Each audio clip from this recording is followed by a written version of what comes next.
దీని ద్వారా సినీ ఇండస్ట్రీలు చాలా నష్టపోతున్నాయి. దీన్ని ఎందుకు బ్లాక్ చేయలేరు?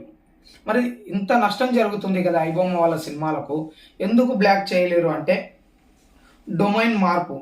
ఐబొమ్మ తరచుగా కొత్త డొమైన్ల పేరుతో మారిపోతూ ఉంటుంది. నెక్స్ట్ ప్రాక్సీ వెబ్సైట్లు.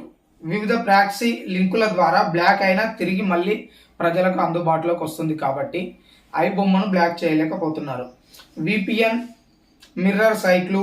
యూజర్స్ విపిఎన్ లేదా మిర్రర్ వెర్షన్ల ద్వారా సైట్కి యాక్సెస్ చేయగలుగుతున్నారు కాబట్టి దాన్ని కంట్రోల్ చేయలేకపోతున్నారు.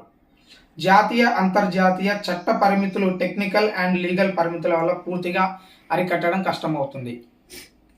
అంటే ఏమంటే నేషనల్ ఇంటర్నేషనల్ లిమిట్స్ అనేవి కొద్దిగా ఉంటాయి దానికి. కాబట్టి దీనివల్ల ఈ వెబ్సైట్ని అంటే పూర్తిగా వీరైతే నాశనం చేయలేకపోతున్నారు. దీన్ని అరికట్టడం కష్టం అవుతుంది. కాబట్టి మిత్రులారా, ఇది ఐబొమ్మ అంటే ఏమిటి అనేది వివరించడం జరిగింది. ఈ ఐబొమ్మలో సినిమాలను చూసి ఎంతోమంది కష్టానికి అయితే వృధా అవుతుంది, చాలా వరకు ప్రొడ్యూసర్లు కూడా నష్టపోతున్నారు అనే విషయాన్ని ఈరోజు వివరిస్తున్నాం.